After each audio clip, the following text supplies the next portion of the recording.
ఇంట్లో కూర్చుని ఇంగ్లీష్ నేర్చుకోవాలనుకుంటున్నారా? అయితే వెంటనే మా స్పోకెన్ ఇంగ్లీష్ క్లాసెస్‌కి కాల్ చేయండి. నమస్తే రమ్మగారు. నమస్తే చే కొత్త కథలు ఏమైనా చెప్పుకుందామండి? అరేబియన్ నైట్స్ అని చెప్తున్నాం కదా. అవునవును. జాలరివాడు భూతం, భూతము జాలరివాడి కథ చెప్తాం. ఈ బాగ్దాద్ నగరం చుట్టుపక్కలలోనే ఒక జాలరతను ఉండేవాడు. వాడికి పాపం ఎక్కువ చేపలు పడేవి కాదు.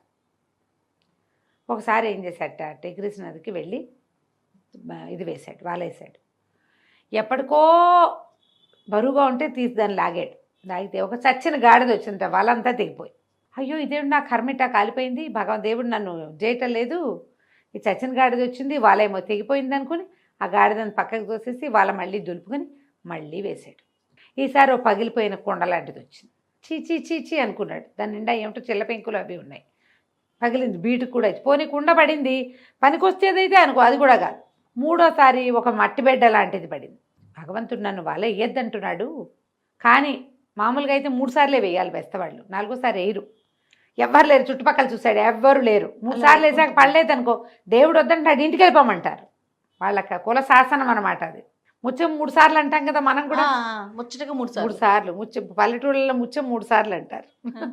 ముత్యం కాదు, ముచ్చటగానే అయ్యి ఉంటుంది అట్లా అంటారు. ముచ్చటగా మూడోసారి అవ్వలేదనుకో, ఇక 4గోసారి మనం కూడా చెయ్యం. వాళ్ళు కూడా అంతే, అటు ఇటు చూస్తే ఎవ్వడూ లేడు, ఎవడూ చుట్టలేదు. దేవుడా నన్ను క్షమించు, ఆహారం కోసం ఈ తప్పు పని చేస్తున్నాను, కులకట్టుబాటు దాటుతున్నాను, ఎవరు లేరు కాబట్టి నింగి నేల పంచభూతాలే సాక్ష్యం దీనికి అని చెప్పి వాళ్ళేసాడు. చాలాసేపటికి ఏదో బరువు తెలుస్తుంది. వాళ్ళ లాక్కున్నాడు. లాగితే అందులో ఒక ఇంత కూజా పడింది. కూజా పడేసరికి ఏమనుకున్నాడు, ఏమైనా మండ్లు మాణిక్యాలు రత్నాలు వజ్రాలు ఉండొచ్చు, మట్టి మశానం కూడా ఉండొచ్చు. తీరా చూస్తే అది సీల్ చేసినట్టు కనపడుతోంది. ఇప్పుడు కూజా ఏదైనా నీళ్ళలో ఎవరి చేతిలో అయినా జారిపడి పడిపోయింది అనుకో, మామూలుగా నదుల్లోకి కూజాలు లాంటివి ఎట్టా వస్తాయి, కుండలు లాంటివి. ఎవరైనా ఈ పడవల్లో వెళ్ళే వాళ్ళ చేతులు జారిపోయి పడిపోతే దాన్ని పట్టుకోలేక వదిలేస్తారు. ఈ కూజా అలాంటిదనుకో, దీనికి సీల్ ఉండకూడదు. అది ఎలా ఉండాలి, ఓపెన్గా ఉండాలి, అందులోకి నీళ్ళు వెళ్ళిపోయి మట్టి మీద బురద చేరి ఉండాలి. కానీ ఇది అట్లా కాదు, పై భాగం ఇట్లా సీల్డ్గా. సో ఇక్కడ ఏదో ఉంది అని భావించి ఏం చేశాడు, అటు ఇటు చూసి ఒక చిన్నది ఇంత మూలిక లాంటిది ఏదో కనపడితే, చిన్న మామూలు ఈ బెస్తవాళ్ళు చేసేటప్పుడు పనులు చేసేటప్పుడు వలలు చింత సూదులు లాంటివి వలాళ్ళుకునేవి అవి ఉంటాయి. దొరికింది, దాన్ని పెట్టి బాగా కొట్టి దాన్ని బోర్లేసేసరికి ఏమి రాలా, అందులో ఇచ్చి మూత ఊడింది. ఏమి రాల, కానీ వాడికి ఒక్క క్షణమయ్యాక తెలిసింది, తను దాన్ని బోర్లు ఇస్తున్నప్పుడు దాంట్లో నుంచి ఏదో పొగలాంటిది వచ్చింది. అదటా పైకి వెళ్తోంది. ఏమిట్రా అని దానికేసి చూస్తే అదొక భూతం ఆకారంలో కనపడింది. హడిలిపోయాడు వీడు, ఒక్క ఎగురెగిరాడు. ఓ నాయనో ఏదో భూతం వచ్చిందంటే ఆ భూతం కనపడింది. ఎవడరా నువ్వేనా నన్ను విడిపించింది అని ఆనంగానే వీడు 10 దండాలు పెట్టాడు. మామూలుగా ఇలా భూతాలు జీనీలు అవి కనపడితే ఏమిటో బ్రహ్మాండం బదలై డబ్బులు వచ్చేస్తాయని అనుకుంటున్నాడు వాడు. అంతే. అక్కడి నుంచి దండాలు పెట్టి, ప్రభు తండ్రి నువ్వెవరినైనా నన్ను రక్షించడానికి వచ్చావు, రూపాయి లేదు, తిండి లేదు, ఒక చేప పడలేదు, నన్ను రక్షించు, కరుణించు, కనకవర్షం కురిపించు నా మీద అని కేకలు పెట్టాడు. కేకలు పెట్టేసరికల్లా అన్నాడు, నిజంగా నువ్వేనా నన్ను ఇందులోంచి తీసింది బయటికి అన్నాడు. అక్షరాల నేనే స్వామి, ఇక్కడ ఎవ్వడూ లేడు చూడండి, నేను ఒక్కనే ఉన్నానన్నాడు. అయితే పట్టు నిన్ను చంపేస్తా అన్నాడు ఆ భూతం. అనగానే వీడు హడిలిపోయాడు. నీ దుంపదేగా, నేను నిన్ను రక్షిస్తే నేను ఇందులోంచి బయటపడేశాను, పైకి వెళ్ళేందుకు నీకు అవకాశం కల్పిస్తే నన్ను చంపేయటం ఏమిటి, భూతాలు డబ్బులు ఇస్తాయి, నువ్వు ఇట్లా ఎందుకు చేసినావు, అసలు నువ్వు ఇందులోకి ఎట్లా వచ్చావంటే, ఎన్నో ఏళ్ల క్రితం 1800 సంవత్సరాల క్రితం నేను భగవంతుడికి ఒక అపచారం చేశాను. ఆయన భగవంతుని కుమారుడు నన్ను భూతంగా మార్చి ఇందులో ప్రవేశపెట్టి సముద్రంలో బారేశాడు. అటాటాటాట ఎటాగో కొట్టుకొచ్చి ఈ నది నీళ్ళలో చేరా. ఎన్ని వందల ఏళ్ల నుంచి, 1800 సంవత్సరాలు కదా, ప్రతి సంవత్సరం ప్రతి 10 ఏళ్ళకి 20 ఏళ్ళకి అనుకున్నా నన్ను రక్షించిన వాడికి కోట్లు ఇస్తాననుకున్నా, ఎవడూ రక్షించరా. 100 ఏళ్ళకి 200 సంవత్సరాలకి 1,00,000 ఇస్తాననుకున్నా, ఎవడూ రక్షించలే. 300 ఏళ్ళకి 50,000 ఇస్తానన్నా, ఎవడూ రాలా. ఏదో ఒకటి ఇస్తాను అన్నవాడు ఎవ్వరూ రాలా. ఎన్ని వందల సంవత్సరాల నుంచి నేను ఇందులో వేచి ఉన్నాను. చివరికి నాకు విసుగు పుట్టింది, ఇందులో ఉండి విరక్తి పుట్టింది. ఈ విరక్తి నుంచి నన్ను ఎవడు విముక్తి పరుస్తాడో వాడికి ముక్తి ప్రసాదిస్తానని పెట్టుకున్నాను, చంపేస్తాను వాడిని ఇప్పుడు నువ్వు తెరిచావు అంటే ఇప్పుడు నా శపథం ప్రకారం నేను నిన్నేం చేయాలి, చంపేయాలి. అంతే. నా శపథం నెరవేర్చుకుంటాను నేను అనగానే వీడు నిర్ఘాంతపడి చాలరివాడు. అయ్యో బాబా ఇంకేమైనా ఉంది, ఇప్పుడు చచ్చిపోతే ఇంట్లో పెళ్ళాం పిల్లలు ఇల్లు వాకిలి ఏమైపోతాయి. అక్కడి నుంచి అన్నాడు, మహాన్ బాబా నువ్వెవరో నాకు అర్థం కావటం లేదు, అయినా నువ్వు చూస్తే ఎంతున్నావు, చంపేస్తే చంపేద్దు కానిలే, నువ్వు నీలాంటి గొప్పవాడు చేసిన ప్రతిజ్ఞ నెరవేర్చుకోవాల్సిందే. వెధవ మామూలు జీవితాల్లో మేమే ఏదైనా ఒక మాట అంటే కట్టుబడి ఉంటాం. భగవంతుడి మీద ఒక ఆజ్ఞ ఒక బాణ పెట్టుకున్నాం అనుకో, దేవుడి మీద ఒట్టు అంటే చెయ్యాలి. మేము మామూలు మనుషులం. మేము ఎలాంటి వాళ్ళం, ఓ 100 ఏళ్ళు వస్తే చచ్చిపోతాం, 50 ఏళ్ళకే ముసలైపోతాం, 100కి చస్తాం. నువ్వు ఇంత గొప్పవాడివి 18 ఏళ్ల నుంచి కూజాలో కూర్చున్నానని ఏమిటో సెలవిస్తున్నావు, నువ్వు చూస్తే ఎంతున్నావు, ఇందులో ఎట్టబట్టావు స్వామి నువ్వు అన్నాడు. అనగానే భూతం ఉంది, ఎందుకు పట్టలేదు, నేను అందులోంచి బయటకు వచ్చాను, నువ్వు చూడలేదా అని. నేనెక్కడ చూశాను, నువ్వు చూస్తే ఎంతున్నావు, ఈ కూజా చూస్తే ఎంతుంది, సారాయి పోసుకునే కూజా అల్లే ఉంది ఇది. దీనికి 2 మూతులు ఉంటాయి, ఓవైపు సారా నింపుతావు, రెండో వైపు సారా పోస్తాం, ఆ వైపు సీల్ చేస్తుంది, ఈ వైపు నేను తెరిచా, నువ్వు ఎటపోయావు ఇందులోకి అని 10 ప్రశ్నించాడు. భూతమన్నాడు, నేను ఇందులోనే ఉన్నానంట, నువ్వు ఇందులో ఉన్నావని నాకు నమ్మకం కుదిరిస్తేనే నీతో ఈ చేతిలో నేను చావడానికి సిద్ధం అన్నాడు బెస్తవాడు. అక్షరాల నేను ఇందులోంచే వచ్చాను, కావాలంటే ఇందులోకి వెళ్ళి చూపిస్తాను నీకు అన్నాడు భూతం. అనేసి ఏం చేశాడు, సన్నగా పొగలాగా మారి ఇందులోకి ప్రవేశించాడు. ప్రవేశించగానే దాని పైన సీలు వీడు ఓడదీశాడుగా, ఆ బిరడ పెట్టేసేసాడు దానికి. అయిపోయింది. ఒరే నన్ను వదిలే అంటే ఇతను ఏమన్నాడు, జాలరి పోనీలే కదా, నిన్ను వదిలిస్తే నేను కావాలని చేయలే, కానీ నా వల్ల జరిగింది, నువ్వు నాకు సహాయం చేయకపోగా, నన్ను ఆశీర్వదించకపోగా నువ్వు నన్ను చంపుతానంటావు. ఎవడైనా సహాయం చేసిన వాడిని చంపుతాడా లోకంలో? నేను ఇప్పటికిప్పుడు నదిలో పారేస్తా, ఈ నదికి వరదలు వస్తే నువ్వు మళ్ళీ సముద్రంలో కలిసిపోతావు, నువ్వు సముద్రంలో పారవేయబడి ఇక్కడికి వచ్చావు అనేసరికల్లా జీని బతిమిలాడినా మనవాడు ఒప్పుకోలే. పూర్వం దుబాన్ అనే రాజు, యూనన్ అనే రాజు దుబాన్ అనే వైద్యుడిని చంపినట్టుగా నువ్వు నన్ను చంపడానికి చూస్తున్నావు. సహాయం చేసిన వాడిని ఎప్పుడూ చంపడు. పోనీ ఎవడో 3వ వాడు వచ్చాడు అనుకో మధ్యలో, అప్పుడు చంపచ్చు, పోనీ అప్పుడు జరగచ్చు, ఎవరైనా మనని మిస్లీడ్ చేస్తే. ఇక మిస్లీడ్ ఇంకేముంది, నువ్వున్నావు నేనున్నాను, నన్ను రక్షించడాన్ని చంపేస్తాను అని ఎవడైనా ప్రతిజ్ఞ చేస్తాడా? భూతాలు చేస్తాయి, మనిషి అన్నవాడు చేస్తాడా ఆ పని? అలా నీకు సరైన శిక్ష వేశాడు, నీలాంటి వాడికి ఇలాగే కావాలి అనగానే భూతం అంది, ఒరే బుడ్డిలో పెడితే పెట్టావు కానీ కుజాలో పెట్టాడు కదా, కుజాలో పెడితే పెట్టావు, నువ్వు ఆ కథ ఏంటో చెప్పు నాకు అంటే అప్పుడు చెప్పాడనమాట. ఇతను మన బెస్తాద్ బాయ్ చెప్తున్నాడు. పూర్వం యూనన్ అని ఒక రాజుగారు ఉండేవాడట.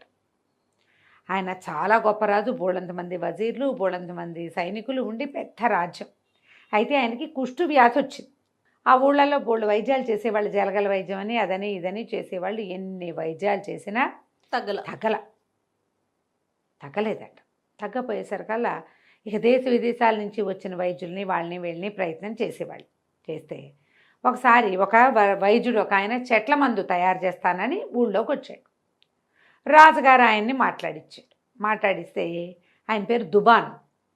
ఆ దుబాన్ అన్నాడు, నేను దీన్ని కుదర్చగలనండి, ఎక్కువ సమయం కూడా పట్టదు, తేలిగ్గా తగ్గుతుందన్నాడు. ఏమిటి ఇన్ని వందల వైద్యాలు చేసినా కుదరంది, వీడు ఒక మందుతో ఎట్లా తగ్గిపోతుంది? సరే చూద్దామని ఆయనకు ఒక ఇల్లు వాకిలి ఏర్పడితే దుబాన్ తన చెట్లు పుస్తకాలు తన మందులన్నీ ఆ ఇంట్లో భద్రపరుచుకుని, సరే రాజుగారికి ఏం చేశాడు, ఒక చేతి కర్ర తయారు చేసి ఇచ్చాడు. బోలుగా ఉండే కర్ర, దాని నిండా మందు నింపాడు. ఆ మందు నోట్లో వేసినా పైకి పూసినా పనిచేసే మందు కాదు, కర్రలో వేశాడు. ఒక బంతి ఏర్పరిచాడు, పట్టుకొచ్చుకున్నాడు. రాజుగారి దగ్గరికి వెళ్ళాడు. ఆట స్థలంలోకి వెళ్దామండి, ఇగోండి ఈ కర్ర చేత్తో పుచ్చుకోండి, ఈ బంతిని కొట్టండి, బంతిని బాత్తూనే ఉండాలి మీరు. ఆ బంతి మీరు కొట్టేశారు, ఎవడో పట్టుకొచ్చి మళ్ళీ విసురుతాడు, మళ్ళీ కొట్టాలి. ఎన్నిసార్లు కొట్టాలంటే మీ చేతిలో చెమట రావాలి. ఆ చేతి చెమటకి ఈ కర్రలో ఉన్న మందు చెమట ద్వారా మీ శరీరం లోపలికి వెళ్తుంది. అది మన వైద్యం. చెమటలు కారిపోవాలి మీకు. చెమటలు కారాలంటే ఎంతసేపు ఆడితే చెమట పోస్తుంది? పరిగెత్తాలి ఆ బంతి వెనకాల.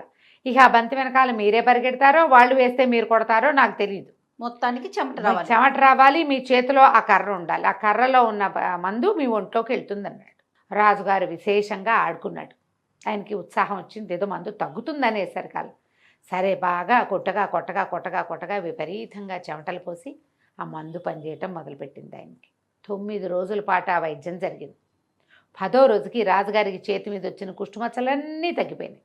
వెండి బంగారం లాగా ప్రకాశించడం మొదలుపెట్టింది చర్మం. ఆయనకి చర్మం నలుపు గిలుపు వచ్చేస్తుంది కదా. పైగా వన్స్ లెప్రసీ ఏ పార్ట్కైనా ఏర్పడిందంటే మిగిలిన చర్మం అంతా కూడా రంగు మారిపోతుంది. రంగంతా నలుపంతా విరిగిపోయింది బ్రహ్మాండంగా. ఆయన అయ్యేసరికల్లా ఈయన చాలా సంతోషించి దుబాని విశేషంగా గౌరవించి పెద్ద భవంతి ఏర్పరిచి నెలకి 1000 దినారాలు జీతం ఇచ్చి ఆస్థాన వైద్యుడిగా నియమించుకుని ఇక అన్నీ ఆయనతోటే. ఫ్యామిలీ డాక్టర్ తోటి అన్నీ పంచుకుంటారు కదా, అంతేగా. కుటుంబ వ్యవహారాలు అన్నీ ఆయనతోటే స్నేహంగా ఉంటారు. అయితే ఈయన వజీర్లు చాలామంది ఉన్నారు యూనన్ దగ్గర. వాళ్ళలో ఒక వజీర్కి పలి ఒళ్ళు మండిపోయిందట. ఈయనకి ఆస్థాన వైద్యుడికి వచ్చేసాక మర్నాడు దుబాను తన దాసదాసి గణంతో వచ్చి సభలో కూర్చుంటే కళ్ళు కుట్టేసినాయిట వజీర్కి. ఎన్నేళ్ళ నుంచో సేవిస్తుంటే మాకేం లేదు, వీడేదో ఒక మందు తయారు చేసి ఇచ్చాడు, ఇట్లా అయిపోయిందని రాజుగారికి సుల్తాన్కి ఎక్కేయటం మొదలుపెట్టాడు. ఈ యూనన్కి శత్రువుని పక్కన పెట్టుకుంటున్నారు, 10 రోజుల్లో ఇంత ప్రాణాంతక వ్యాధిని తగ్గించాడంటే క్షణాల్లో మిమ్మల్ని చంపేయగలడు ఏదైనా మందు పెట్టి. కరెక్ట్ అనేసరికల్ రాజు చాలా కేకలేశాడు. ఏంటి నువ్వు అతన్ని చూసి అసూయ పడుతున్నావా? ఎన్ని వైద్యాలు చేసినా తగ్గలేదే. అతనిచ్చిన మందుతో 10 రోజుల్లో మందు పనిచేసింది, గుణం కనపడింది. దైవంతో సమానం, వైద్యో నారాయణ హరి అన్నారు. కాబట్టి నేను ఇట్టా కుళ్ళు పడద్దు నువ్వు అన్నాడు. కాదు, కావాలంటే నేను మీకు ప్రూవ్ చేస్తానని తను చెప్పేసరికల్ సరే ఎట్లా ప్రూవ్ చేస్తావో చూపించు నాకు అనేసరికల్ సరేనన్నాడు. ఒక రాజుగారిని యూనస్ని రక్షించిన దుబాన్ గురించి వజీర్ చెప్తున్నాడు, ఆ దుర్మార్గుడు అని. యూనస్ ఏమంటాడంటే, మనకు మేలు చేసిన వాడిని ఇప్పుడు నాకు జబ్బు తగ్గించాడు, అది కూడా అదేదో పూసి ఇదేదో రాసి అదేమిటో చేసి కాదు, ఆటలాడిచ్చి తగ్గించేశాడు. అతని జీవితం అంతా మన దగ్గరే గడవాలి, ఇంకా అతని మీద అసూయతోటి నువ్వు చెప్తున్నావు. నీ మాట విని అతన్ని నేను ఏదైనా చేస్తే సింధుబాద్ అని గద్దం చంపిన సింధుబాద్ రాజులాగా అయిపోతాను, నేను ఇట్లా చేయను అన్నాడు. అనగానే వజీర్ అడిగాడు, గద్దం చంపాడా సింధుబాద్, ఎక్కడిది ఆ కథ, ఎవరి గురించి అని వజీర్ అడిగాడు. ఎన్నో కథ వచ్చింది చూడు. అక్కడి నుంచి వజీర్ అడిగిన దానికి యూనస్ రాజుగారు చెప్తున్నాడు. పూర్వం సింధుబాద్ అని ఒక రాజుగారు ఉండేవాడట. ఆయనకు ఒక పెంపుడు గద్ద ఉండేది. ఎంత ప్రేమో ఆయనకు ఆ గద్ద అంటే. అది ఎప్పుడు ఆయన ముంజేయి మీదే ఉండేది. ఆయన నిద్రపోతున్నప్పుడు కూడా చేయి చాపు కూర్చుంటే అది ఆయన చేతి మీదే పడుకునేవాడు. చేయి చాపుకొని పడుకుంటే చేతి మీదే కూర్చొని నిద్రపోయేది. అది దాని మెడలో ఒక చిన్న బంగారపు గిన్నె వేళ్లాడేసేవాడు, అందులో మంచినీళ్ళు పెట్టేవాడు. బంగారపు గిన్నెతో నీళ్లు తాగేది అది. రాజుగారికి అంత ప్రీతి. ఒకసారట వీళ్ళు వేటకెళ్ళారు.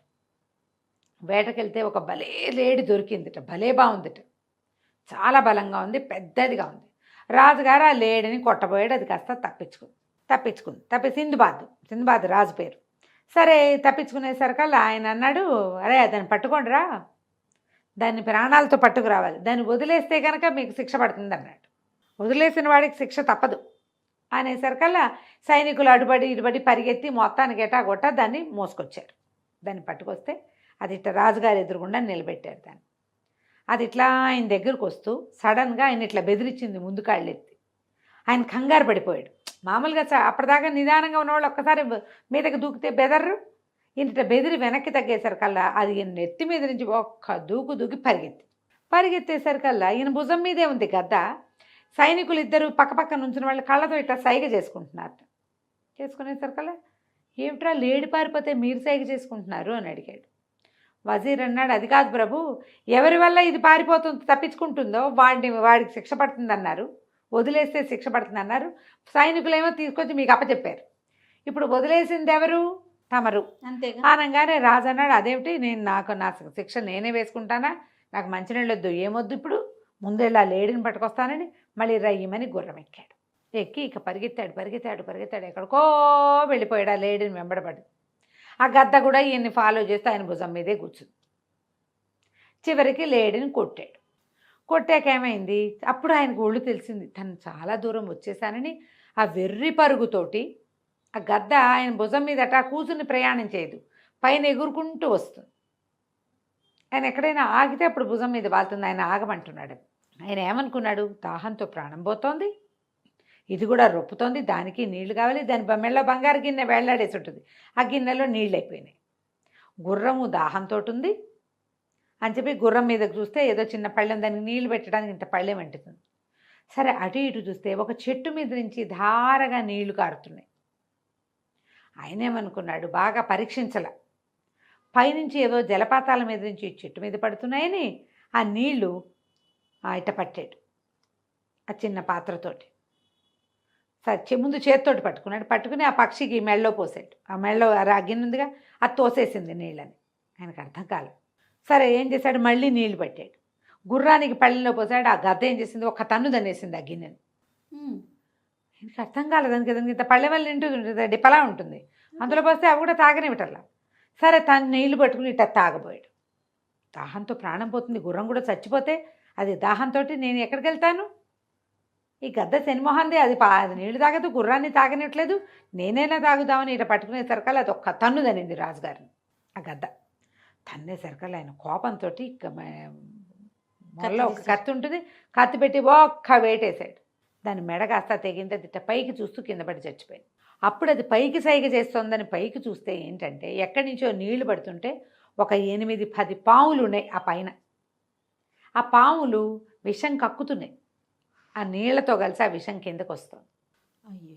ఆ గద్ద చూసి కేక వద్దని, దానికి మా నోరు లేదు, నీళ్ళు వద్దంటే ఒకటే దానికి తెలుసు, చూసింది కాబట్టి. అది మామూలుగా అయితే పాముల మీద పడుతుంది గద్ద, కానీ ఈ సమయంలో ఏంటి, అది ఎంతసేపటి నుంచో ఎగురుతోంది, దానికి నీటి అవసరం, అలసటగా ఉంది, లేకపోతే పాముల్ని కలబడిపోను. అవి ఇట్లా చెట్టుకు చుట్టుకుని రక్తం విషాన్ని వెళ్ళగక్కుతున్నాయి బయటికి. రాజు నిర్కాంతపోయాడు. ఏం చేస్తాడు, తెల్లబోయాడు. అట్లాంటి సింధుబాద్ ఏం చేస్తాడు, ఆ తర్వాత ఆ గుర్రాన్ని తీసుకుని మెల్లిగా నడుచుకుంటూ చేరుకున్నాడు, గద్దని పోగొట్టుకున్నాడు. తన ప్రాణాలు రక్షించిన గద్దని తన చేత్తోటే చంపేశాడు. అంతేకాకుండా చిలకని చంపిన మనిషిలాగా నేను పాపాత్ముడిని కాలేను, ఈ గద్దని చంపిన సింధుబాద్లాగా తెలివి తక్కువ వాడిని కాను, ఓకే, చిలకని చంపిన మనిషిలాగా పాపాత్ముడిని కాలేను అన్నాడు. అనగానే వజీర్ అడిగాడు, చిలకని ఏ మనిషి చంపాడు అని ఆ కథ, రెండో కథ అడిగాడు. పూర్వం అట ఒక వ్యాపారస్తుడి దగ్గర, రాజుగారు చెప్తున్నాడు అనమాట, యూనస్ చెప్తున్న కథ ఇది. ఒక వ్యాపారస్తుడి దగ్గర ఒక చిలక ఉండేది. చిలక మాట్లాడేదట. ఈయనే ఆ వ్యాపారస్తుడే ఒక రోజు పిల్లని తీసుకొచ్చి చిన్నగా ఆహారం పెట్టి పెంచాడు. అయితే ఏమైంది, చాలామంది దాసదాసి కానివ్వండి, ఒక అందమైన భార్య ఉంది. అయితే అందమైన భార్య ఉందని ఆయన కొంచెం చిలకని గమనిస్తూ ఉండమని చెప్పేవాడు. ఓసారి ఆయన ఏదో పొరుగురు వెళ్ళి తిరిగి వచ్చాక, చిలక ఏమిటే సంగతులు అంటే, ఏముంది, నువ్వు వెళ్ళాక నీ భార్య చక్కగా అలంకరించుకుని ఎవరో స్నేహితుడు వచ్చి గుర్రం ఎక్కి తీసుకుపోయాడు, మరి అతనితో గడిపొచ్చింది, 4 రాత్రులు నువ్వు ఇంట్లో లేవు, 3 రాత్రులు నీ భార్య ఇంట్లో లేదు అని చెప్పింది. చెప్పేసరికల్లా ఆయన గుండు మండిపోయింది. దొంగమొహం, నేను ఊళ్ళో లేనప్పుడు నువ్వు ఎవరితోటో తిరుగుతున్నావని లోపలికి వచ్చి అంతఃపురంలోకి పెళ్ళాన్ని చీత కొట్టాడు. చీత కొట్టేసరికల్లా ఆవిడేమో ఆయన బయటికి వెళ్ళిపోయి కోపంతో బయటికి వెళ్ళిపోయాడు. కొట్టాడు కానీ నేను చంపేలా, పోనీ బయటికి వెళ్ళిపోయాడు. బయటికి వెళ్ళిపోగానే ఆవిడ మొత్తం చిలకత్తలు అందరికీ ఇచ్చింది, ఎవరే నా సంగతి మా ఆయనకి చెప్పింది అని ఒక్కొక్కరిని కనుక్కుంటే ఎవరు మేం కాదు అన్నారు. అయితే ఒక పొట్టి దాసి పిల్ల ఉంది, అది చెప్పింది, పెంపుడు చిలక చాలాసేపు అయ్యగారి దగ్గర కూర్చుంది, అదేమైనా చెప్పిందేమో, సరే దీని సంగతి చెప్దాం, నా రహస్యం బయట పెట్టేసిందని. ఏం చెప్పింది, ఆయన ఇవాళ వెళ్ళిపోయాడు, ఇప్పుడు రాడు ఇంటికి, ఏ స్నేహితుడి దగ్గర గడుపుతాడు. భార్యను కొట్టాడు, ఆయన కోపంగా ఉంది, వెంటనే ఇంటికి ఎందుకు వస్తాడు, ఎవరింటోనే ఉంటాడు. ఓ పని చేయండి, ఈ చిలకను పంజరంలో పెట్టండి, దాని మీద గోను సంచి వేయండి, ఉండి దాని మీద కొట్టండి, తర్వాత నీళ్లు పోయండి గోను సంచి మీద అని చెప్పింది. చిలక పంజరంలో ఉంది, దాని మీద గోను పట్టగా పేశారు, అక్కడి నుంచి నీళ్లు ధారలుగా పోశారు, మధ్యలో డమాడమ దాన్ని ఆ కర్ర పెట్టి ఆ గోను పట్టాన్ని కొట్టారు. రాత్రంతా తెల్లవార్లు చేశారు. ఆయన పొద్దున్నే వ్యాపారస్తుడు ఏం చేశాడు, తెల్లారాక ఇంటికి వచ్చాడు. ఇంటికి వచ్చేసరికల్లా చిలక వెళ్ళి ఇల్లంతా తిరుగుతుంది. చిలక పోయి భుజం మీద కూర్చుంది. ఏమిటో చిలక విశేషాలు అన్నాడు. ఏముంది, రాత్రంతా ఉరుములు మెరుపులతోటి వాన, చీకటి గాఢాంధకారం అని చెప్పింది. నిజానికి అది ఎండాకాలం, అప్పుడు వానే లేదు. చిలక ఏం పరిస్థితి చూసింది అంతే. అక్కడి నుంచి అన్నాడు, బోస్ నీదు పదిగా ఇంత పచ్చిపాపంగా అబద్ధాలు చెప్తున్నావేమిటే, నా పెళ్ళాన్ని గురించి కూడా ఇలాగే అబద్ధం చెప్పుంటావుగా నువ్వు అని చెప్పేసి దాని పీక వేసి చంపేశాడు. భారీ సంతోషంగా ఉంది. ఈ మనిషి ఏం చేశాడు, చిలక ఇలాంటి మాట ఎందుకు చెప్తోంది, ఏం జరిగింది, ఏమీ లేదు, ఎంక్వైరీ లేదు. ఈ ఎంక్వైరీ లేకుండా నువ్వు చెప్పావని నేను నమ్మను. ఈ సింధుబాద్ గద్దను చంపిన సింధుబాద్ లాగా తెలివి తక్కువ పని చేయను, మనిషిని చంపిన చిలకను చంపిన మనిషిలాగా పాపాత్ముడిని కాలేను. వైద్యుడి మీదకి వెళ్ళడానికి వీల్లేదన్నాడు రాజు. అయితే ఈ చిలకని చంపేశాడు వ్యాపారస్తుడు.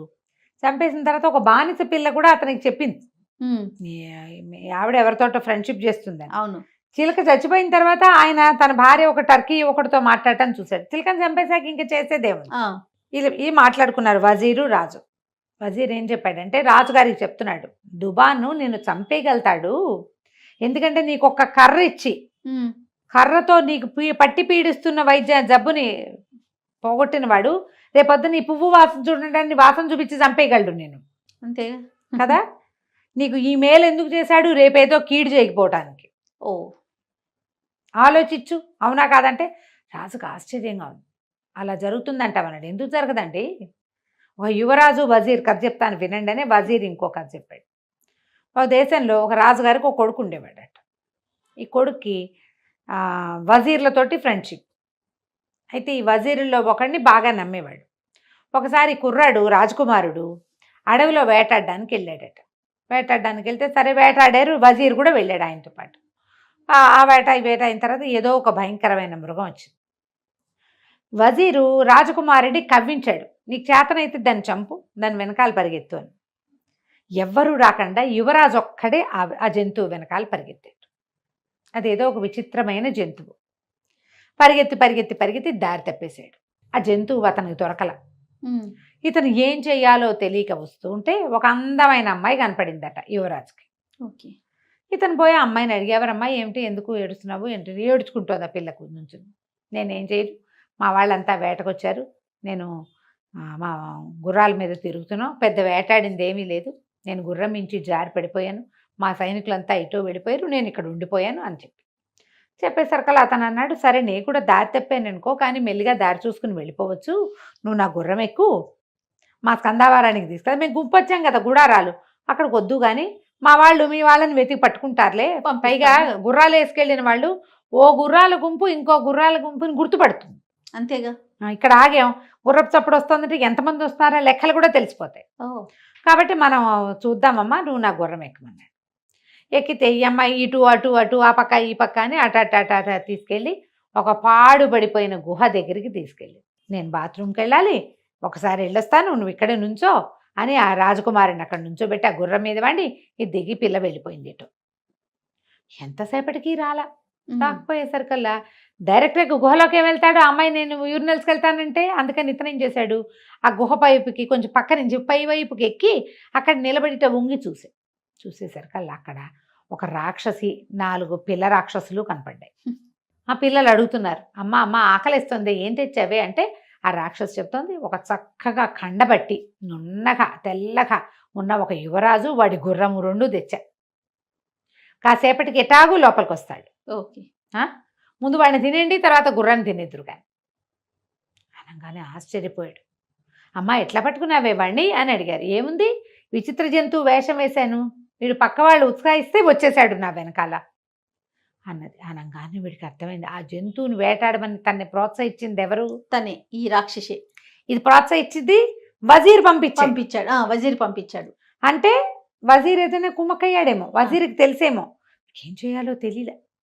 మెల్లిగా పక్క నుంచి దిగేశాడు. ఇంకా అమ్మాయి కోసం చూడకుండా గుర్రం తీసుకొని పరిగెత్తాడు, పారిపోయాడు. ఆ రాక్షసి చాలా దూరం వెంబడించింది కానీ వీడి దగ్గర గుర్రం ఉంది, పట్టుకోలేకపోయింది. వాడు దారులు మార్చి మొత్తానికి ఎట్లా కొట్లా తన స్కందావారానికి చేరుకున్నాడు తెల్లవారుజాముకి. అప్పుడు నిశ్శబ్దంగా ఉన్నాడు. అందరు అడిగారు, ఆ జంతువు చచ్చిపోయిందని, చంపేశానన్నాడు.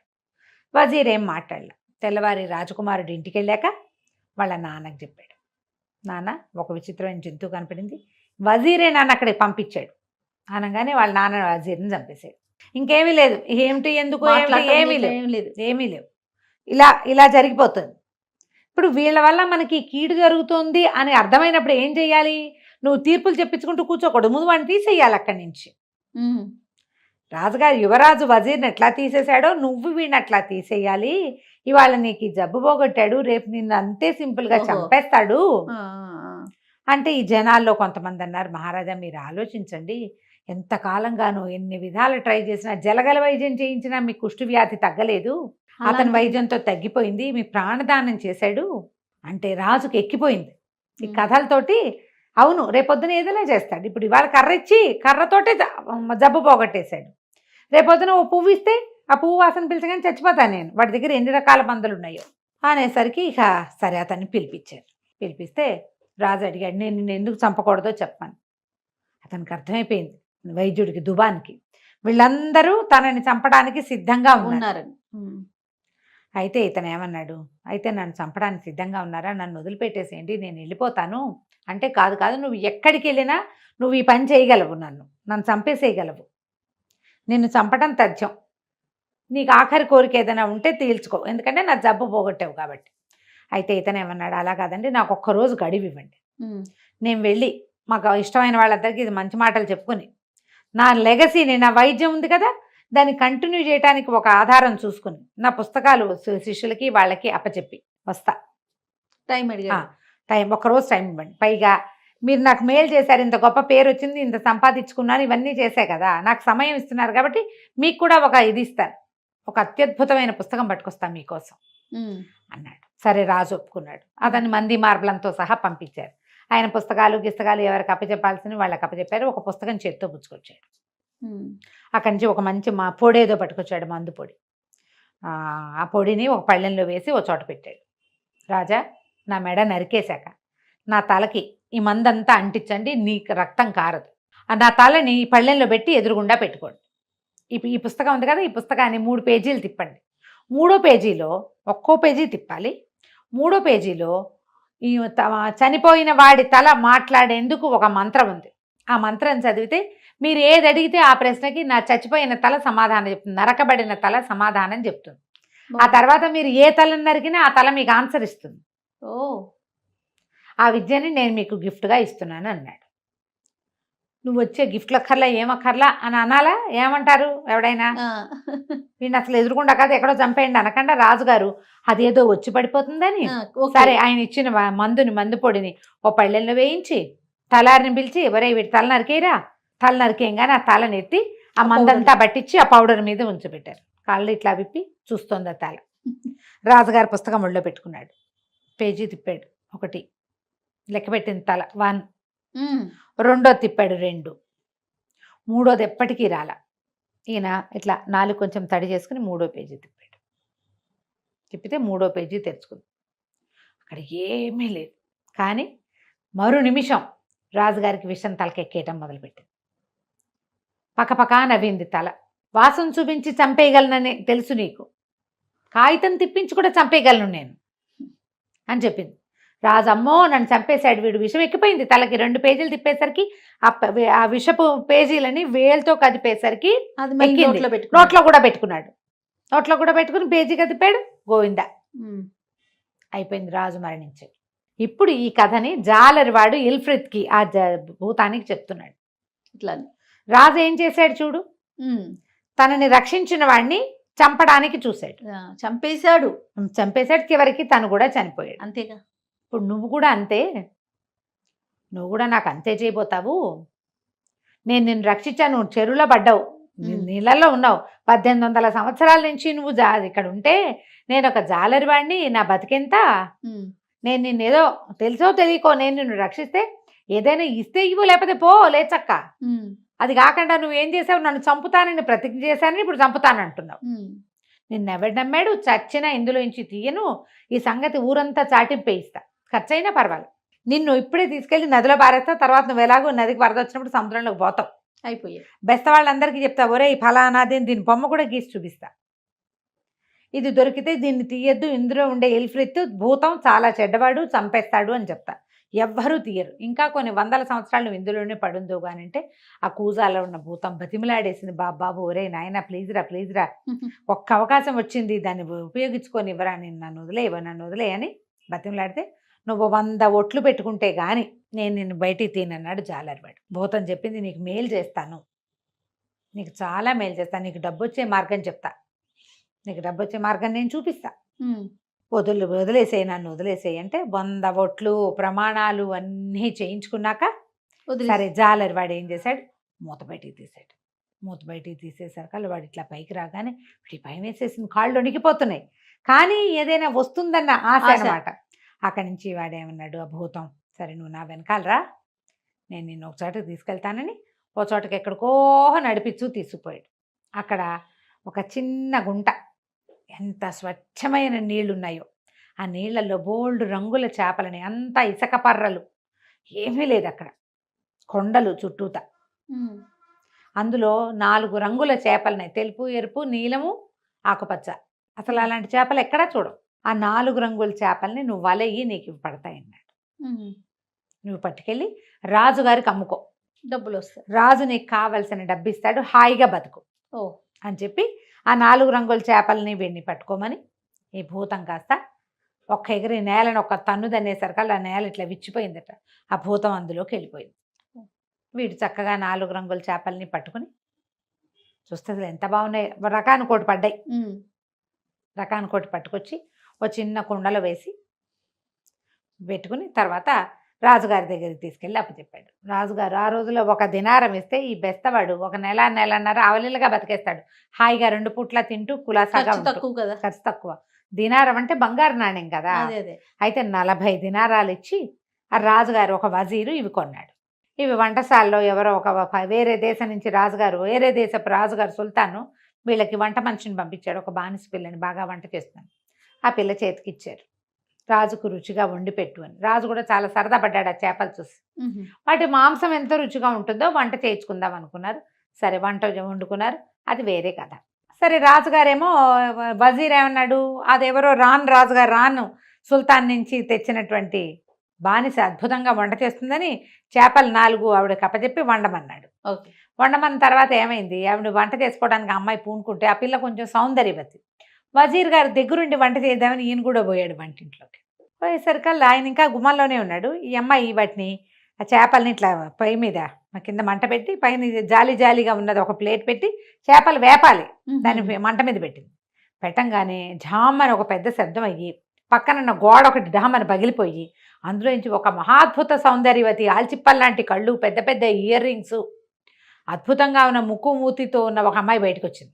గోడలోంచి బయటకు వచ్చి ఈ పెనం పెట్టింది కదా, పెనం మీద వేయిస్తోంది ఈ చేపల్ని. ఒక పేం బెత్తమిటి ఆ పెనం మీద టకాటక కొట్టి మీ ప్రతిజ్ఞ నిలబెట్టుకోండి అన్నది. అనగానే ఈ చేపలు 4 ఒక ఎగిరి అలాగే నువ్వేం చెప్తే అదే చేస్తావు, నువ్వు వద్దన్న పని మేము ఎప్పుడు చేయమని ఎగిరి ఢామని కిందకు వచ్చేసినాయి, పొయ్యిలో పడిపోయినాయి పెనం మీద నుంచి. వజీర్ గారు చూసినాడు, ఏమిటి చేపలు మాట్లాడుతున్నాయి అలాగే అంటే, పైగా గోడల నుంచి ఒకటి వచ్చింది. అదే కదా, అదేమో మహాద్భుత సౌందర్యవతిగా ఉంది, కిందున్న సౌందర్యత కంటే గోడల సౌందర్యం ఎక్కువగా ఉంది. ఏమిటో తెలీదా. చూస్తూ ఉండగానే గోడ మూసిపోయింది, అమ్మాయి వెళ్ళిపోయింది, చేపలు మాడిపోయినాయి, పొయ్యిలో పడిపోయినాయి. తెల్లబోయాడు వజీర్, ఏదో మాయమంత్రం ఉంది ఇక్కడ.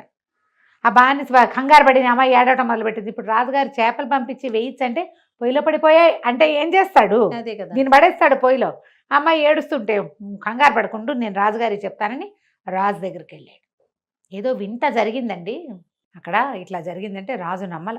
బానిసే చెప్తే అసలు నమ్మేవాడిని కాను, నువ్వు చెప్తున్నావు కాబట్టి చూద్దాము, సరే ఇంకో 4 చేపలు తెప్పించు, ఆ జాలరి వాడు ఎక్కడాడో వాడిని పట్టుకురమ్మన్నారు. జాలరి ఆశ్చర్యపోయాడు, 4 చేపలు తెచ్చేసి 40 దినారాలు ఇచ్చేసి మళ్ళీ తయారయ్యారే వీళ్ళు, ఈసారి తక్కువకి రానండి అన్నాడు.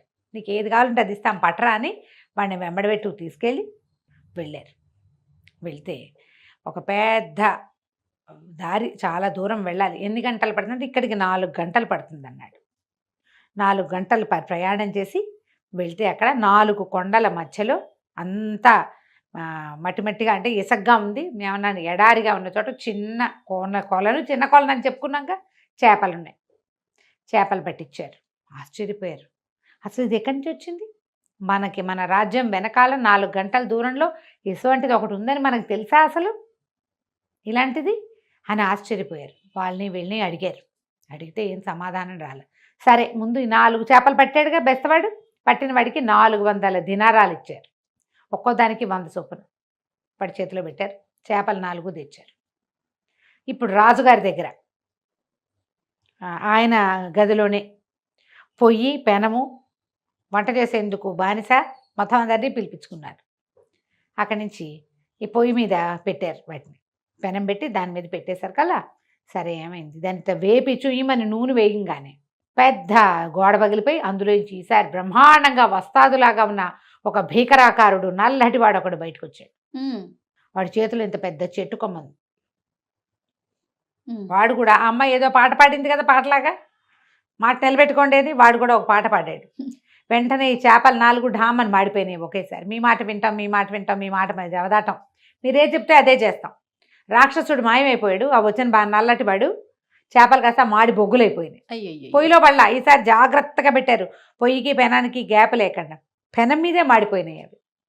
అంతకుముందు తెలుపు, ఎరుపు, నలుపు, ఆకుపచ్చ రంగుల్లో ఉన్నాయి కదా, ఇప్పుడు ఏమీ లేవు. అర్థం కాదు. రాజు అన్నాడు ఏదో వింటుంది, పదండి నేను కూడా వస్తా అక్కడ. కానీ మొత్తం అందరూ పోయారు.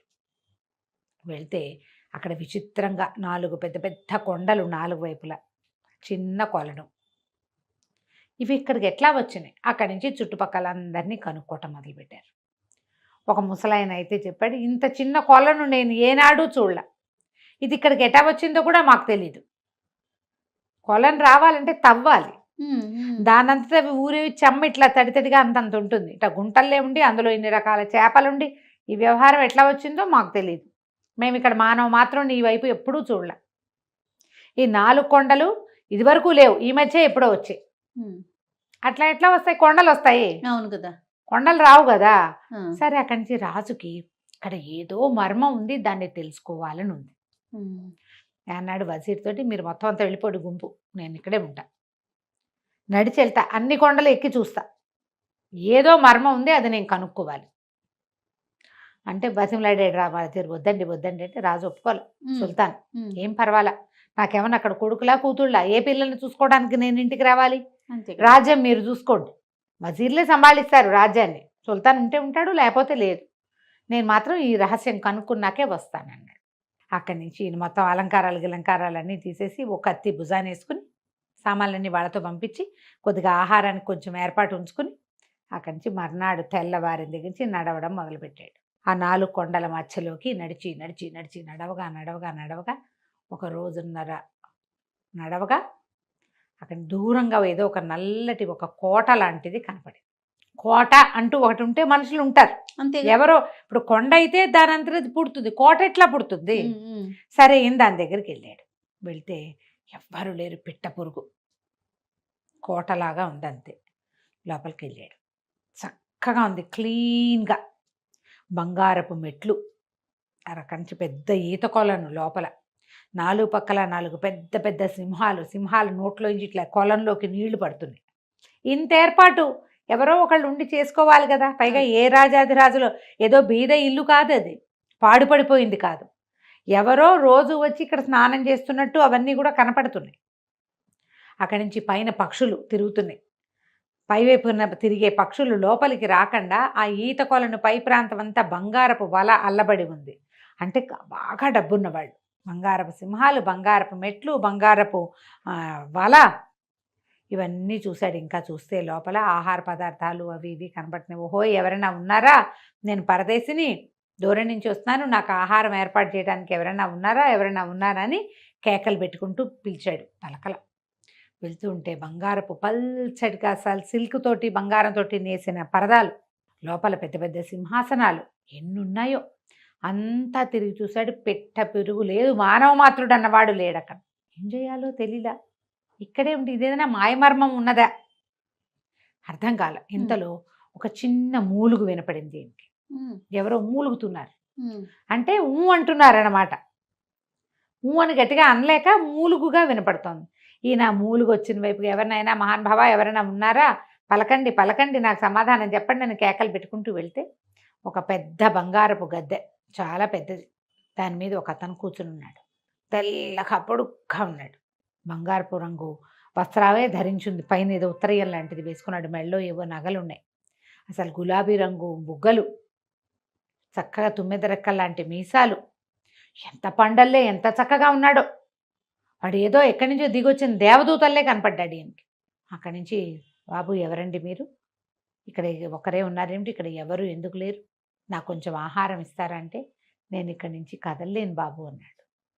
మనిషి చూస్తే బ్రహ్మాండంగా ఉన్నాడు, ఎందుకు కదలలేడు, అదేంటండి చూడ్డానికి బాగున్నారు కదా అన్నాడు. బాగున్నాను కానీ కదలలేను ఆయన అని వస్త్రం తీస్తే నడుం కింద భాగం అంతా రాయి, పై పార్ట్ మాత్రమే మనిషిగా ఉన్నాడు అబ్బాయి. రాజు నిర్ఘాంతపోయాడు. సుల్తాన్, ఇలా ఎలా అయిపోయావు అంటే ఇక్కడ ఖచ్చితంగా ఏవో మాయలు మంత్రాలు ఉన్నాయన్నమాట. ఏం జరిగింది, నువ్వెవరు అంటే నువ్వెక్కడి నుంచి వచ్చావు అన్నాడు. అనేసరికల్లా 4 కొండల మధ్యలో ఒక చిన్న సరస్సు ఉంది, అందులో 4 రంగుల చేపలు ఉన్నాయి, అవి నా రాజ్యానికి వచ్చినాయి. వస్తే వాటిని ఒక అందగత్తైన ఒక అమ్మాయి, నల్లగా నీగురవాడిలాగా ఉన్న రాక్షసుడిలాగా ఉన్న ఒకడు వాటిని ఆహారంగా పక్వం కాకూడదని చెప్పిన మాట వినాలని శాసిస్తే అవి మాడిపోయినాయి. ఆ అమ్మాయి ఆ నల్లటివాడు వీటిని శాసిస్తున్నారంటే ఇక్కడ ఏదో కథ ఉంది, అది తెలుసుకోవడానికి వచ్చాను నేను అని చెప్పాడు రాజు. అప్పుడు ఇక్కడ ఉన్న అతను ఈ ప్రాంతానికి యువరాజు, నేను నా తండ్రి మొత్తం ప్రాంతానికి రాజు. నువ్వు చూసిన కొండలు అవంతా కూడా మా రాజ్యం.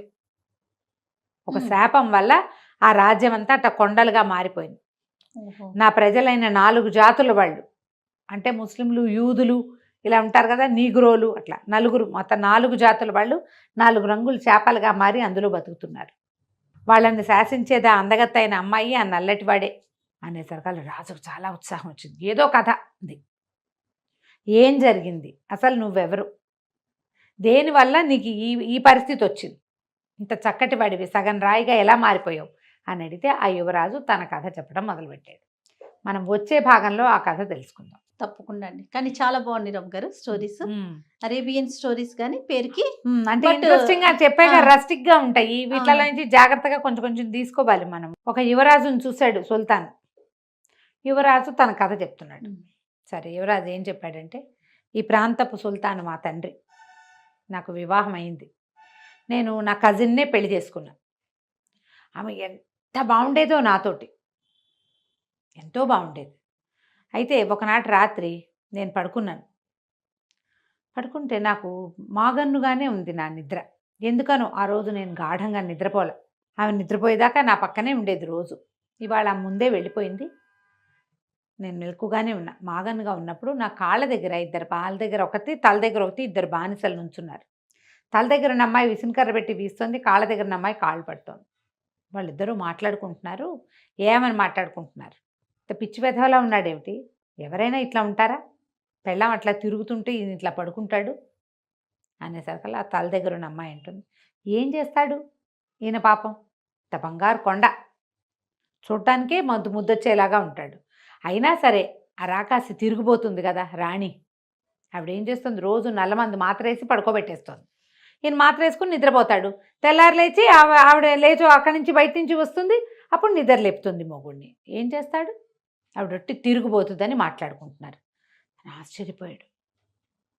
ఏమిటి, అవునా, ప్రతిరోజు ఒక గ్లాస్ మంచినీళ్ళు ఇస్తుంది ఇతనికి, రోజు ఆ గ్లాసు పూర్తి చేస్తాడు. ఆ రోజు రాత్రి ఈయన సగమే తాగాడు, ఇంకా నిద్ర మాగన్నుగా ఉంది. ఇతనికి తెలిసిపోయింది. మర్నాడు పొద్దున పడుకుని నిద్రపోయాడు. ఆ రాత్రి నేను తెల్లవారు లేచేసరికల్లా నా భార్య వచ్చి నన్ను నిద్ర లేపింది. ఆవిడ చాలా ఫ్రెష్గా మామూలుగానే ఉంది. ఈ రహస్యం ఏదో ఛేదించాలనుకున్నా. ఆ రోజు రాత్రి ఆమె మంచినీళ్ళు ఇస్తే ఆమెకు తెలియనివ్వలేదు, ఒక్క చుక్క కూడా నీళ్లు తాగలా. నేను ఆ కళ్ళ సందులోంచి రెప్పల మాట నుంచి చూస్తూనే ఉన్నా. నా భార్య చకచక పరదాలు లాగేసింది, చకచక తయారైపోయింది, ఏదో ఆహారం మూట కట్టుకుంది, నా కత్తి నాది భుజాన్ని వేసుకుని ఎక్కడికో వెళ్ళిపోయింది. నేను కూడా ఏం చేశానంటే ఆమెను వెంబడిస్తే నా భార్య ఎక్కడికో వెళ్ళి అది ఎలాంటిదంటే, ఒక తాగుబోతులు, తిరుగుబోతులు వాళ్ళందరూ ఉండే ఒక ప్రాంతం. ఆ ప్రాంతంలోకి వెళ్తే ఆ లోపలికి వెళ్ళాను నేను కూడా ఆమె వెనకాల. నా భార్య మహాద్భుత సౌందర్యవతి, నేనే ఇంత చక్కటి వాడిని, నా పెళ్ళాం ఇంకా చక్కటి. ఈ లోపలికి వెళ్తే అక్కడ ఒక తాగుబోతువాడు, ఒక తిరుగుబోతువాడుగా ఉన్న ఒక బానిస దగ్గరికి వెళ్ళింది. వాడు ఎంత అసహ్యంగా ఉన్నాడంటే, నల్లటి నలుపు, కుష్టు వ్యాధి ఉంది వాడికి, ఇంత పొడుగునున్నాడు, భీకరాకారుడు. నా భార్య వాడిని బతిమలాడింది, బామాలింది. వాడు అడిగాడు, ఇంత లేటుగా ఎందుకు వచ్చావు, నా ఫ్రెండ్స్ అందరూ ప్రియురాళ్లతో తిరుగుతున్నారు, ఇవి ఎంజాయ్ చేస్తారు, నేను ఇట్లా ఒంటరిగా పడుకుని ఉన్నాను, నువ్వు ఇంత లేట్ ఎందుకు చేసావు అంటే, నా భార్య వాడిని బతిమలాడి బామాలి కావలించుకుని వాడిని ముద్దు చేసి, నేను చూస్తుండగానే వాడితో పాటు వాడి ఒంటికి ఉన్న కుష్టుతోటి అతనితో పాటు ఉండిపోయింది. నాకేం చెయ్యాలో తెలియలే, వాడిని చంపేయాలనిపించింది నాకు. నా భార్య లేచి బయటికి వెళ్ళినప్పుడు నేను అతన్ని చంపేశాను అంటే పొడిచి పరిగెత్తుకుంటూ వచ్చేసాను. వీడి వల్ల కదా నా భార్య ఇట్లా చేస్తోంది అనిపించింది. వచ్చేసిన తర్వాత ఏమైంది, నేను ఇంటికి వచ్చేసా. మర్నాడు ఆ రోజు రాత్రి నా భార్య మామూలుగానే నాకు మంచినీళ్ళు పోసిచ్చింది. ఏం చేస్తుందో చూద్దాం అనుకున్నాను. తెల్లవారు ఏడుస్తూ వచ్చింది. ఏడుస్తూ వచ్చి మా అమ్మ చచ్చిపోయింది, నాకు చాలా బాధగా ఉంది అని ఎంత విపరీతంగా ఏడ్చింది. అమ్మ ఎందుకు ఏడుస్తోంది, వీడిని పొడి చేశానని తెగ ఏడ్చింది. అక్కడి నుంచి మా అమ్మ జ్ఞాపకార్థం ఒక గోరీ కట్టుకుంటాను, ఆ గోరీ ఎదురుగుండా నా దుఃఖాన్ని వెళ్ళబోసుకుంటా ఒక 1 నెల రోజుల పాటు నేను నా దగ్గరికి రావద్దు, నాతో మాట్లాడద్దంది. సరేనన్నాను. అక్కడి నుంచి ఒక గోరీ కట్టుకుని ఆ గోరీలోకి ఆ కత్తిపోటుతోటి చావలా వాడు బతికే ఉన్నాడు, ఆ కత్తితో పోటుతో ఉన్నవాడినే తీసుకొచ్చి ఆ గోరీలో పడుకోబెట్టింది. పొద్దస్తమానం అక్కడే కూర్చుని వాడి సేవ చేసుకుంటూ ఉండేది. చుట్టాల పక్కాలంతా ఏమనుకునేవాళ్ళు, వాళ్ళ అమ్మ చచ్చిపోయింది అందుకని గోరీ అక్కడ జ్ఞాపకార్థం గోరీలు కట్టుకుంటారు, వాళ్ళ పద్ధతి అది. ఏడుస్తుంది అనుకున్నారు. ఇవి మాత్రం ఆ లోపల ఉన్న వాడి కాళ్ళు చేతులు పట్టుకుంటూ వాడిని బతిమలాడుకుంటూ వాడిని ముద్దు చేసుకుంటూ వాడితో పాటే ఉంది. 1 నెల రోజులైనా ఆమె దుఃఖం తీరలా. ఒకరోజు నేనే ఆ గోరీ దగ్గరికి వెళ్ళి ఆమె మీద గట్టిగా అరిచా. వాడిని పొడి చంపేసినా నీకు బుద్ధి రాలేదు, నువ్వు ఇట్లా చేసావా అనగానే నా భార్య తిరగబడిపోయింది నా మీద. ఓరి దుర్మార్గుడా, నా ప్రేమ జీవితాన్ని నువ్వే పాడు చేసావు, పంచప్రాణాలు వాడంటే నాకు, నువ్వు ఇట్లా చేసావు కాబట్టి నేను మామూలు దాన్ని కాను, నీ భార్యని పిచ్చిదాన్ని మీ బాబాయ్ కూతురుని అనుకుంటున్నావేమో, నీ అంతు చూస్తానని అక్కడి నుంచి ఏవో నీళ్లలో ఏదో పొడి కలిపి దాన్ని మంత్రించి నా మీదకి పారబోసేసింది. ఆ పారబోసిన మరుక్షణం, ఆ నీళ్లు పోసేసిన మరుక్షణం నా నడుం కింద భాగం అంతా రాయి అయిపోయింది. నేను ఎట్లా పడి ఉండిపోయాను. వాడేమో శవంలాగా అట్లాగే ఉన్నాడు, వాడు బతికే ఉన్నాడు, చచ్చిపోలా, ఆ కత్తిపోటుతోటే ఉన్నాడు.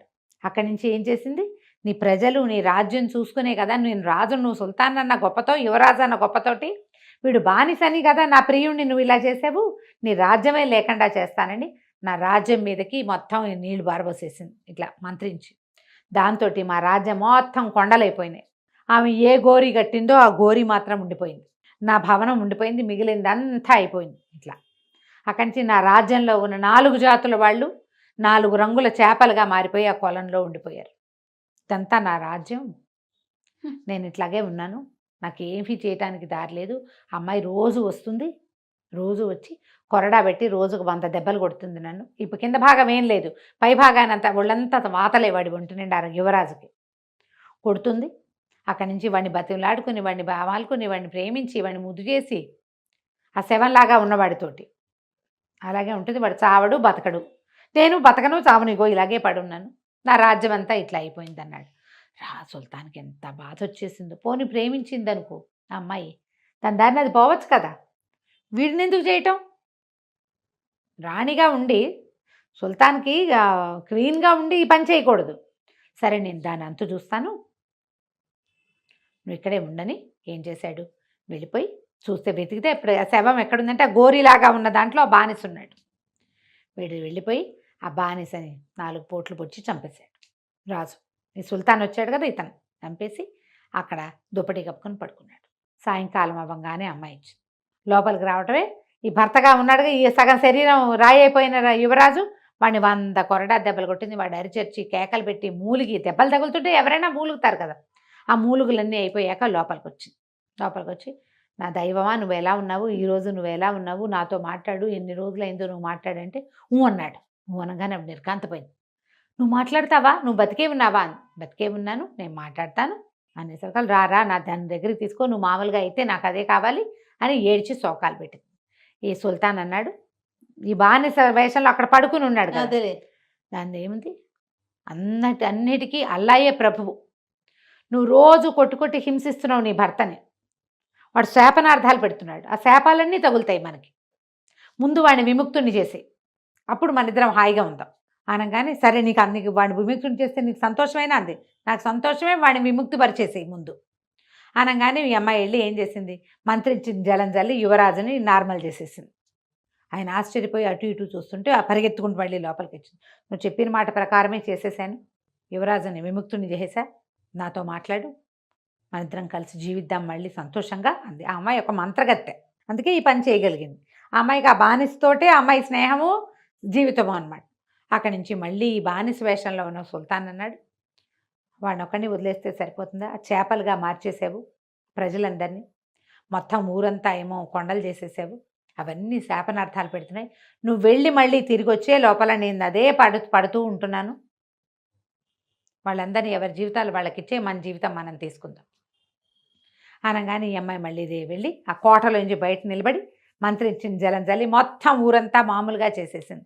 పెద్ద పెద్ద రహదారులు, వీధులు, రాజోద్యానాలు, బోల్డని బిల్డింగులు, మనుషులు, ప్రజలు మొత్తం అంతా ఆ ఎడారిలాగా ఉన్నదంతా పూర్తి స్థాయి రాజ్యంలాగా అయిపోయింది. ఆ అమ్మాయి పరిగెత్తుకుంటూ కోటలోకి వచ్చింది. నువ్వు చెప్పినట్టే చేశాను నా దైవమా, నువ్వు నాతోటి బాగా ఉండు అని వెళ్ళిట దగ్గరికి వెళ్ళి గట్టిగా కావలించుకుందా. పడుకుని శవంలా పడున్నాడు కదా.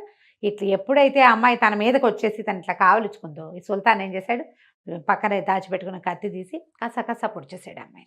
5-6 పోట్లు ఇప్పుడు నువ్వు తప్పించుకుని నిలబడి ఉన్నారనుకో, తప్పించుకుంటారు. ఇప్పుడు ఎట్లా తప్పించుకుంటారు? మీద పడుకుని రాకపోతే తప్పించుకోలేరు కదా. చేత్తో మెడ పట్టేసుకున్నాడు, కత్తి పెట్టి పొడిచి చంపేశాడు. చచ్చిపోయిన మరుక్షణం ఆ అమ్మాయిని పక్కకు తోసేసి లేచి నిలబడ్డాడు. నిలబడటం ఏమిటి, యువరాజు వచ్చాడు లోపలికి. 2 శవాలు ఉన్నాయి అక్కడ. ఒకటి ఆ పాత నీగ్రోవాడి శవం, అమ్మాయి బానిస శవం, ఈ అమ్మాయి శవం. వెంటనే అప్పటికప్పుడు తవ్వి పాతేసి ఉప్పు పోసేసి దాని మీద మొత్తాన్ని పూడ్చేశారు. పూడ్చేశాక అప్పుడు వాళ్ళిద్దరు ఒకళ్ళనొకళ్ళు కావలించుకున్నారు. రాజుగారు, సుల్తాను, యువరాజు ఇద్దరు. ఎంతో గొప్ప పని చేసావు నువ్వు, నన్ను ఇక్కడి నుంచి ఇది చేసావు, నువ్వెవరు, ఏమిటి, ఎక్కడి నుంచి వచ్చావంటే, ఇక్కడి నుంచి కనీసం 4 రోజులు ప్రయాణిస్తే కానీ మా ఊరు రాదు. అతను ఎంత నడిచి వచ్చాడు. అవును, ఇక్కడ చాలా దూరము, కానీ మన ఊరు వెళ్దాము, నువ్వు నాతో పాటు రా, నాకు పిల్లలు లేరు, ఈ రాజ్యాన్ని వదిలేసే, ఇంక ఇక్కడ ఉండద్దు, నీ జీవితం ఇక్కడ ఏం బాగుండదు. ఇంకా అందరికీ ఏం తెలుసు, ఇతని భార్య ఒక మంత్రగత్తె, ఆ అమ్మాయికి ఒక బానిస ప్రియుడు ఉన్నాడు. ఇప్పుడు చంపేసినా ఇక అతని మించి ఆ ప్రధ పోదు కదా. నువ్వు నాతో వచ్చేయి, నేను నిన్ను పెంచుకుంటాను అనేసరికి అక్కడి నుంచి కొన్ని బళ్ళు కట్టించుకుని ఈ రాజ్యాన్నేమో వజీర్లకు అప్పచెప్పేసి ఈ బళ్ళల్లో బోల్డంత అపారమైన సంపద వేసుకుని సుల్తాను, యువరాజు ఇద్దరు సుల్తాన్ గారి రాజ్యమైనటువంటి బసరాకి తిరిగి వచ్చేసాక ఇంత అద్భుతమైన వ్యవహారం జరగడానికి కారణం ఎవరు? చేపలు తెచ్చిన జాలరిని పిలిపించారు. జాలరిని పిలిపిస్తే ఆ జాలర్ అతను వచ్చాడు. నీకు ఎంతమంది పిల్లలు ఏమిటి అని కనుక్కుని వాడికి ఇల్లు వాకిలు అన్నీ ఏర్పరిచారు. అతనికి 2 కూతుళ్ళు, 1 కొడుకు ఉన్నారు. రాజుగారు ఎంతో సంతోషించి యువరాజు ఓ పిల్లని ఇచ్చి పెళ్లి చేసి ఓ పిల్లని తను పెళ్లి చేసుకున్నట్టు. వాళ్ళ పెళ్ళిళ్ళు అలాగే ఉంటాయి కదా, చిన్నపిల్లల్ని చేసేసుకుంటూ ఉంటారు. పెళ్లి చేసేసుకున్నారు. వాళ్ళ అబ్బాయినేమో ధనాగారానికి అధికారం చేసి ఎంతో హాయిగా ఉన్నారు. ఈ చేపలు పట్టుకుని మొదట ఇల్ఫ్రిత్ని చెప్పాడు కదా, ఇల్ఫ్రిత్ నీ జీవితమే మార్చేస్తాను నేను. అతను చెప్పినట్టుగానే ఈ మొత్తం జీవితం మారింది. ఈ జాలరి వాడితో పాటుగా యువరాజు జీవితం కూడా మారిపోయింది. మొత్తం ఆ చేపల వల్ల ఏం మార్పు జరగాలో అదంతా యథాతథంగా ఎలా జరగాలో అలా జరిగిపోయింది. ఆ తర్వాత అందరూ హాయిగా ఉన్నారు. కథ కంచికి మనం ఇంటికి. సూపర్ అండి. నమస్తే రమ్మగారు. నమస్తే.